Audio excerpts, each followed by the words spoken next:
আমার দ্রুত এখান থেকে চলে যেতে হবে। গ্রামবাসীরা চলে আসছে, তখন আমার আর ফিরে যাওয়া হবে না।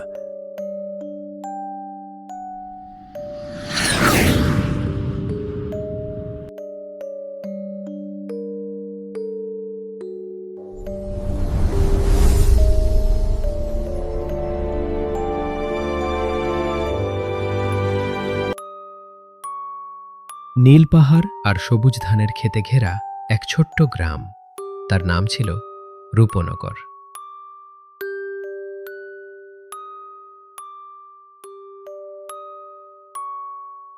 সবুজের বুক চিরে দূরে চলে গেছে আঁকাবাঁকা মেঠো পথ। পথের দুই ধারে গরু ছাগল চরে বেড়ায়। দক্ষিণা বাতাসে ফুলেরা তোলে, রং বেরঙের প্রজাপতি উড়ে বেড়ায়। নীল আকাশে ডানা মেলে উড়ে বেড়ায় পাখিদের ঝাঁক। গাছের ডালে ডালে পাখিদের বসবাস।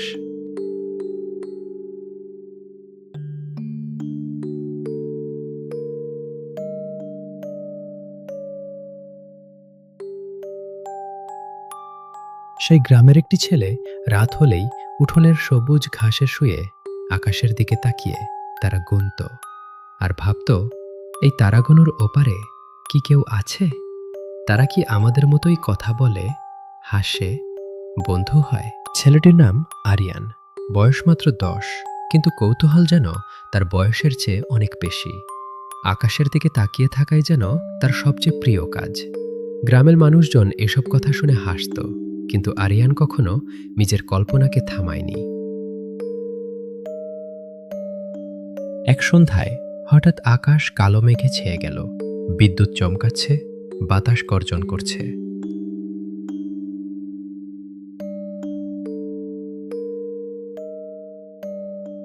গ্রামবাসীরা সবাই দৌড়ে নিজেদের ঘরবাড়িতে ঢুকে গেল। আরিয়ানও ঘরে ফিরে গেল।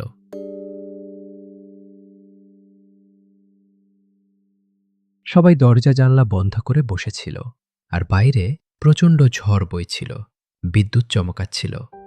আরিয়ান ঘরের এক কোণে বসে জানলা দিয়ে ঝড় দেখছিল। হঠাৎ সে দেখতে পেল একটা অদ্ভুত আলো ঘূর্ণি আকাশ থেকে নেমে আসছে। পরক্ষণেই সেটা দ্রুত গ্রামের পাশের পুরনো জঙ্গলের দিকে গিয়ে অদৃশ্য হয়ে গেল। আরিয়ানের বুকের ভেতরটা কেমন যেন দুলে উঠল, ভয় আর কৌতূহল একসাথে। সে মনে মনে বলল, এটা নিশ্চয়ই সাধারণ কিছু নয়। একটু পর ঝড় থেমে গেল, কিন্তু বাইরে ঝড়ের তাণ্ডবের চিহ্ন রেখে গেল। গাছের ডালপালা ভেঙে মাটিতে পড়ে আছে।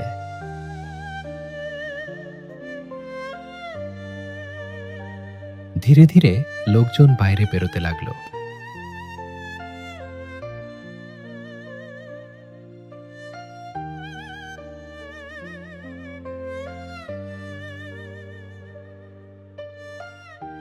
একটু পর আরিয়ান চুপি চুপি ঘর থেকে বেরিয়ে পড়ল, হাতে একটা ছোট্ট টর্চ আর বুক ভরা সাহস। তার জানার খুব আগ্রহ। তার মনে একটাই প্রশ্ন, ঝড়ের সময় জঙ্গলের মধ্যে আকাশ থেকে কি পড়ল? চুপি চুপি সে জঙ্গলের ভেতরে প্রবেশ করল এবং একটা অদ্ভুত দৃশ্য দেখতে পেল। গাছপালার মাঝখানে একটা গোলাকার উড়ন্ত যান মাটির একটু উপরে স্থির হয়ে আছে। সেটার গায়ে নীল আর বেগুনি আলো ঝলমল করছে, কিন্তু মাঝে মাঝে আলোটা নিভে যাচ্ছে, যেন সেটা অসুস্থ। ঠিক তখনই তার পেছন থেকে একটা নরম কিন্তু অদ্ভুত কণ্ঠ শোনা গেল। ভারী গলায় বলল, তুমি কে? আরিয়ান চমকে উঠে পেছনে তাকালো। সেখানে দাঁড়িয়ে আছে এক অদ্ভুত প্রাণী। তার শরীর চিকন, চোখ বড় আর উজ্জ্বল, আর গায়ে হালকা সবুজ আলো। দেখতে ভয়ঙ্কর হলেও তার চোখে ছিল এক ধরনের অসহায়ত্ব। আরিয়ান একটু ভয় পেলেও সাহস করে বলল, আমি আরিয়ান, তুমি কে? প্রাণীটা ধীরে ধীরে বলল, আমার নাম লুমেন। আমি দূরগ্রহ সাইরেল থেকে এসেছি, কিন্তু আমার জানটা নষ্ট হয়ে গেছে। আমি বাড়ি ফিরতে পারছি না।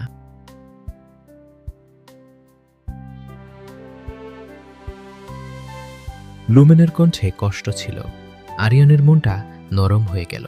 সে বলল, চিন্তা করো না, আমি তোমাকে সাহায্য করব। লুমেন অবাক হয়ে বলল, তুমি তুমি তো ছোট, তুমি আমাকে কিভাবে সাহায্য করবে? আরিয়ান একটি চুপ থেকে হেসে বলল, ছোট হলেও চেষ্টা তো করতে পারি। তারপর লুমেন হেসে বলল, ওকে বন্ধু, চলো চেষ্টা করে দেখি কি করা যায়। তারপর শুরু হলো তাদের এক অদ্ভুত বন্ধুত্ব আর রোমাঞ্চকর যাত্রা। মানুষ আরিয়ান আর অন্য গ্রহের প্রাণী লুমেন দুজনে মিলে লেগে গেল আকাশযান্ত্রী মেরামত করতে। পরের কয়েক রাত তারা গোপনে জঙ্গলে দেখা করত। আরিয়ান তার বাবার পুরনো রেডিওর যন্ত্রাংশ, তার ব্যাটারি যা পেত সব নিয়ে আসত।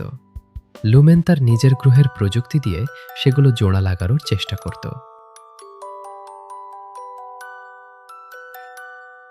একদিন হঠাৎ সমস্যা হলো। গ্রামের কিছু লোক জঙ্গলে আলো দেখতে পেয়ে সন্দেহ করতে শুরু করলো। তারা ভাবল হয়তো সেখানে কোনো বিপদ আছে। তারা দল বেঁধে জঙ্গলের দিকে আসতে শুরু করলো। আরিয়ান আর লুমেন বুঝতে পারল যদি তারা ধরা পড়ে তাহলে লুমেন আর কখনো বাড়ি ফিরতে পারবে না। সেদিন রাতটা ছিল সবচেয়ে কঠিন। তারা দ্রুত কাজ শেষ করার চেষ্টা করছিল। হঠাৎ করে একটা যন্ত্র বিস্ফোরণের মতো শব্দ করে বন্ধ হয়ে গেল। লুমিন হতাশ হয়ে বসে পড়ল। লুমেন বলল, সব শেষ। আরিয়ান কিছুক্ষণ চুপ করে রইল। তারপর তার চোখে এক ঝিলিক এলো। না, এখনো একটা উপায় আছে। সে দৌড়ে বাড়ি গেল এবং তার বাবার পুরনো ঘড়ির ভেতরের একটি বিশেষ অংশ নিয়ে এলো, যেটা সে আগে কখনো ব্যবহার করতে দেয়নি। সেটা দিয়ে তারা আবার চেষ্টা করল। এইবার তারা কৃতকার্য হল। যন্ত্রটা হঠাৎ করে জ্বলে উঠল। আলোটা আগের চেয়ে অনেক উজ্জ্বল হয়ে গেল। লুমেন আনন্দে বলল, তুমি পেরেছ আরিয়ান, তুমি সত্যিই পেরেছ।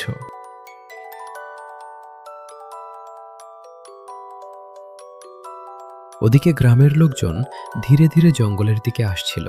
তাই লুমেন বলল, বন্ধু, যেহেতু গ্রামের লোকজন কাছাকাছি চলে এসেছে, সেহেতু আমাদের এখনই এখান থেকে চলে যাওয়া উচিত। লুমেন বলল, বন্ধু, তোমার সাথে আরো কিছু সময় কাটাতে পারলে ভালো লাগতো, কিন্তু কোনো উপায় নেই, এখনই যেতে হবে। লুমেন আরিয়ানের হাতে একটা ছোট্ট গোল পাথর দিয়ে বলল, এটা আমাদের বন্ধুত্বের চিহ্ন। পাথরটা নরম আলো ছড়াচ্ছিল। আরিয়ান চোখ ভেজা কণ্ঠে বলল, তুমি আবার আসবে তো? লুমেন একটু হেসে বলল, সুযোগ পেলে অবশ্যই আসব, আর এই পাথরটির মাধ্যমেই আমি তোমাকে খুঁজে পাব। লুমেন যাওয়ার আগে আরিয়ানকে বুকে জড়িয়ে ধরে বলল, তুমি শুধু একজন বন্ধু নও, তুমি আমার জীবনের সবচেয়ে সাহসী সঙ্গী। আবার দেখা হবে, ভালো থেকো বন্ধু, বাই। তারপর উড়ন্ত যানটা আকাশে উঠে গেল। প্রচণ্ড আলো ছড়িয়ে সেটা ধীরে ধীরে অদৃশ্য হয়ে গেল। গ্রামের লোকেরা এসে শুধু পোড়ামাটি আর আলোয়ের চিহ্ন দেখতে পেল। তারা কিছুই বুঝতে পারল না, কিন্তু আরিয়ান জানত সবকিছুই সত্যি ছিল। সেদিন থেকে প্রতি রাতে সে আকাশের দিকে তাকিয়ে থাকে। তার হাতে সেই জ্বলজ্বলে পাথর আর চোখে এক অদ্ভুত স্বপ্ন, কারণ সে জানে দূর কোথাও তার এক বন্ধু আছে যে একদিন আবার ফিরে আসবে।